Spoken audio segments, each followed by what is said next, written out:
Welcome back to the Crypto World channel, everyone. My name is Josh, and right now, Bitcoin has experienced this nice breakout to the upside as we were discussing on this channel just yesterday. Once again, I was letting you guys know right here that Bitcoin is bouncing along the 21-week moving average, and considering the fact that this is a falling wedge pattern, which is technically speaking a bullish pattern, we're more likely to break out to the upside. So for those of you that took that trade just there, you are right now in massive profits. And in just a moment, I'll be getting into my next Bitcoin price targets in this video. I'll also be covering my Bitcoin strategy and some really important Bitcoin charts to pay attention to. And on top of all of that, I'll also be going over major Bitcoin news today. So definitely make sure you're watching this video all the way to the end so that you're not missing out on any of this important information. And if that sounds good to you, just before we jump into it, be sure to leave a like on the video down below. And if you're new to the channel, make sure to subscribe to the channel with notifications turned on for more videos like this one. I post these videos every single day here on the channel, so if you could just spend a couple seconds out of your day to click like and subscribe, it's completely free to do that, but it honestly means a lot to me and it helps out the channel so much. But with all of that out of the way, let's get straight into what this video is about. So right here, we're on the Bitcoin US dollar chart on the 4-hour time frame. And yeah, quickly recapping yesterday's video, I was talking about this falling wedge pattern on the 4-hour time frame just here. So in the short term, technically speaking, that is a bullish pattern and we're more likely to break out to the upside. And of course, that has played out pretty nicely there. And also, we did see a pretty nice bounce, not just this one bounce, but also a double bounce along this 21-week moving average, which is obviously also a good sign for Bitcoin. Now, keep in mind that the technical price target for a falling wedge pattern is the top of the wedge. So right now, that's coming in at around 48,000 US dollars. And so far on this pump to the upside, at the time of filming this video, we've hit around 47,500 US dollars. So only about $500 short of the technical price target. So far, this has been pretty good. Also in yesterday's video, I was talking about right down here that this is kind of a deciding moment for Bitcoin, because of course, if the Bitcoin price started breaking below the 21-week moving average, then that would also drag down these other indicators and actually put Bitcoin in a more bearish position than, of course, if we held that level. So that's why I said that yesterday, that was a deciding moment for Bitcoin, because once again, I actually said in yesterday's video, if we hold that level there and start getting a small bounce here, that will actually drag the RSI and the MACD to the upside on these smaller time frames, such as the 4-hour time frame and anything smaller than that. So once again, this is actually another bullish sign as well, because we did end up seeing a golden cross in the MACD on the 4-hour time frame, and of course the RSI has started just a short-term uptrend here. If you're looking in on the 2-hour time frame, this has actually already been forming, as I was discussing in recent videos as well. We were forming a small bullish divergence here. So over the past 1 to 2 days here, because of that bullish divergence in the immediate short term, we were expecting the selling pressure to ease off anyway. But then of course, it's the fact that we were in this falling wedge pattern that led to that explosive breakout to the upside. So right now, at the time of filming this video, this move has not confirmed a top just yet. We have these other really important charts that I'll be covering in just a moment in this video. But just before I get into that, just zooming out to the daily time frame, as you can see just here, once again, the fact that we are finding support along the 21-week moving average, this is actually a really bullish sign in the price action just here. Now on the daily chart, we did actually see that death cross a few days ago now in these moving averages on the MACD indicator. Once again, I've been covering that on the channel recently, but if you're actually paying attention to the MACD just here, this bearish momentum that we've experienced over the past couple of days, this short-term cool off is actually looking pretty weak according to the MACD. We are already starting to potentially head to the upside here in regards to the actual momentum to the downside. And also if you're paying attention to the moving averages just here, if things continue, they look like they're about to see another golden cross within the next couple days, which of course, if we see that, that's going to put an end to this short-term call off. And it's more likely in that case, if we see another golden cross here, that we're going to continue to the upside. But all of that will be also confirmed if we actually form a higher high. So if we break above this high just here at around 48.2K approximately, then that is how you know that we are continuing this uptrend on the daily time frame. Right now, we have not confirmed a downtrend on the daily time frame. Now, technically speaking, on the 4-hour time frame, we are technically in a downtrend because we are forming some lower highs on the 4-hour time frame, and we have formed a few lower lows just here. But once again, things can change here, especially if we form a higher low with the next little retracement. So basically, in the short term, we are in the middle of a potential trend change. Of course, going from a short short-term downtrend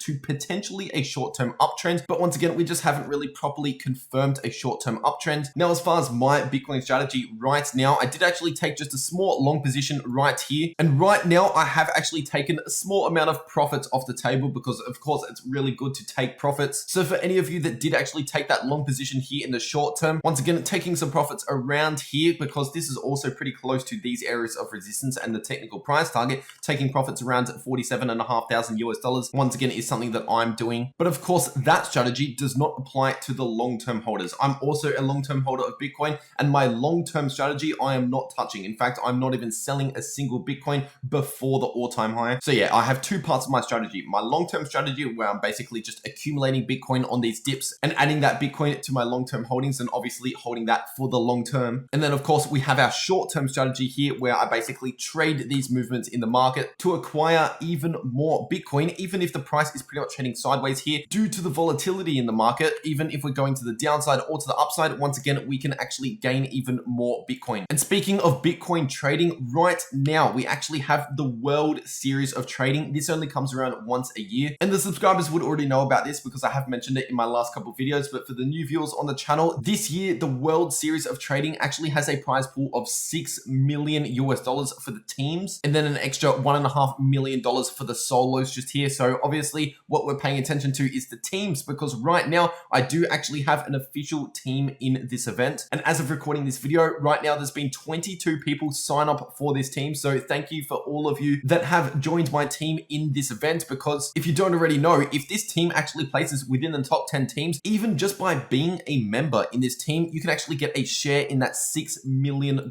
prize pool just by joining this team. Even if our team doesn't place within the top 10 teams, just by joining this team, you actually immediately get a $50 bonus, which you can then use to actually trade when this event starts. And by the way, this event starts in just over a week from now. So you have around 7 to 8 days to actually get involved if you're wanting to. Of course, I don't actually really recommend this for the complete beginners out there, but for any of you that now has a bit of experience in these markets, and especially for those of you that are trading anyway, this is definitely something for you to pay attention to. And by the way, I have a link to this exact page here where you can actually join this team if you would like to, in the description down below. It will be the first link in the description. Now, checking out this important Bitcoin chart right now. This is actually the Bitcoin order books across most of these big exchanges just here. And for the complete beginners out there, order books are basically just the limit orders that are placed on these exchanges. And the limit order is basically if you want to buy Bitcoin at a certain amount. So let's just say you want to buy Bitcoin at 40,000 US dollars. You can place an order to buy Bitcoin if the Bitcoin price hits $40,000. And by you placing that order in the order books, that actually provides support at that $40,000 price area if that's where you place the order, for example, because if a whole bunch of buy orders are placed on a particular price, it actually requires a whole bunch of people to sell Bitcoin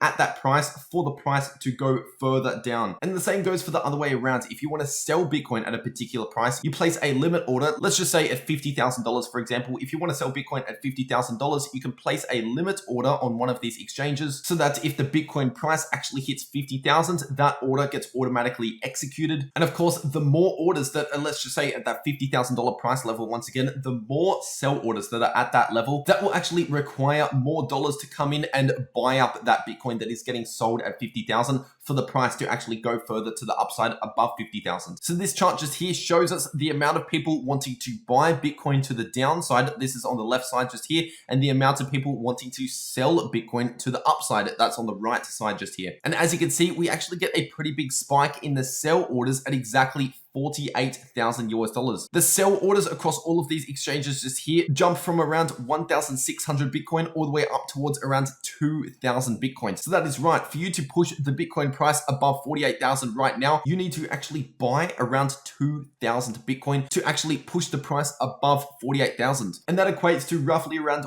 $100 million. So once again, to push the price above 48,000, we would need around $100 million US dollars to get pumped into these markets markets and buy up Bitcoin. And once again, that is just across these exchanges just here. Of course, these are not all of the Bitcoin exchanges. We also have Binance, one of the biggest exchanges out there, which by the way, also has a huge sell wall at 48,000. There is a massive amount of sell orders placed at exactly 48,000 over on Binance, one of the biggest exchanges once again. And another one of the biggest exchanges out there is of course Coinbase. And taking a look at the order books over on Coinbase, we also see another huge spike to the upside at exactly 48,000 US dollars. So all of these sell orders at exactly 48,000 US dollars, that will provide a resistance at 48,000 US dollars, because once again, as soon as we get up to that price level, you're going to need a whole lot more cash to actually push the price above 48,000. So this is basically resistance in its pure form. And this is actually what resistance is any of the time. So for example, if we're looking at a line of resistance, for example, the resistance line for this falling wedge pattern, we're simply just placing that here on the charts, but then a lot of other traders are looking at the same thing. So they actually place their sell orders along this line, which actually creates that sell wall that we were just talking about. So that is exactly how resistance is actually determined in the market once again. And of course, the same goes for the support just here. And yeah, placing a line at around 48,000 US dollars, that is right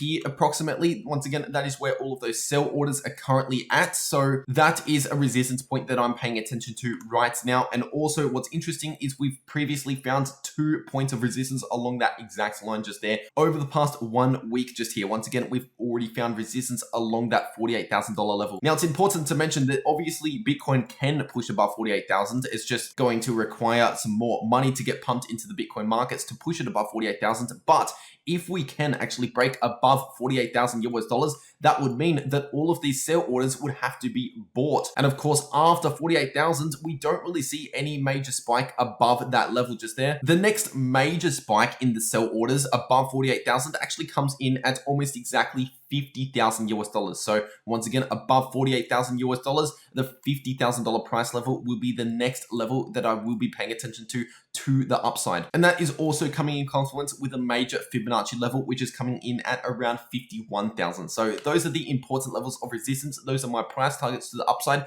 that I'm currently paying attention to. And of course, the important levels of support haven't really changed too much. So we have the 21-week moving average coming in at around 44,000 US dollars. That has been providing huge support for Bitcoin previously, and I do expect that to continue to provide support for the Bitcoin price once again at around 44,000 US dollars. Anything below that, we have this range of support here starting at around 42 to 43,000 US dollars. So this range just here once again has already provided major resistance for Bitcoin and also support for Bitcoin now that we are above that range. And by the way, I let you guys know about this information hours before this video over on my Twitter. The link to my Twitter is in the description down below if you want to get these updates throughout the day in real time. So once again, definitely check that out, link in the description. But also taking a look at the Bitcoin funding rates just here, they haven't really changed too much since yesterday. As you can see, they are honestly still looking pretty bearish at the moment. Once again, the more positive the funding rates are, the more bearish that is, because when the funding rates are extremely positive, that means there's actually more people in long positions, which also means it becomes more and more expensive to actually keep that long position open. So basically, the higher these funding rates go, the more likely it's going to be that we're going to have a short-term cool-off or potentially just a short-term correction to the downside, once again, for these funding rates to actually cool off to the downside as well. And now getting into some Bitcoin news today. This is actually some pretty big news because this is coming straight from Brian Armstrong himself. This is actually the founder and CEO of Coinbase, one of the biggest Bitcoin exchanges out there. And he tweeted out that Coinbase recently received board approval to purchase over $500 million worth of crypto for the Coinbase balance sheet and to add to the Coinbase existing holdings. And on top of that, Coinbase will be investing 10% of all profit going forward in crypto. And he says that he expects this percentage to actually keep growing over time as the crypto economy matures. So obviously that is actually really bullish for Bitcoin, because obviously $500 million US is not a small amount of money. And once again, what I was just talking about earlier in this video, we only need about 100 million to actually push the price of Bitcoin above 48,000. So something like 500 million would actually push the price to the upside quite a lot. Now, obviously this $500 million worth of Bitcoin is actually very unlikely to be bought on the spot exchange. So on an exchange like Coinbase, for example, it's very likely to be bought over the counter, which won't actually have an effect on the Bitcoin price. Because usually that's the case when especially institutions are buying into Bitcoin. They usually buy over the counter so that they can avoid affecting the Bitcoin price. But either way, this is going to be $500 million worth of crypto that is going to be held by strong hands, because obviously Coinbase are not going to panic sell on the next dip like a lot of the new investors might. So this is why it's really important to keep a long-term perspective when you're investing in crypto, because if you're selling Bitcoin and crypto on every single little correction, you're actually selling into the hands of these wealthy individuals and these institutions that are buying up crypto in the hundreds of millions, if not billions of dollars now. And now keep in mind that Brian did not say Bitcoin, he actually said crypto. So this can also mean other altcoins as well. Once again, not just Bitcoin. But anyway, that's just about everything I have to say for this video. Be sure to leave a like on the video down below if you enjoyed, and make sure to subscribe to the channel with notifications turned on so that you're not missing out on any of these future videos. But anyway, that's really everything I have to say for this video. Once again, I really hope you enjoyed, and I'll see you all in the next video.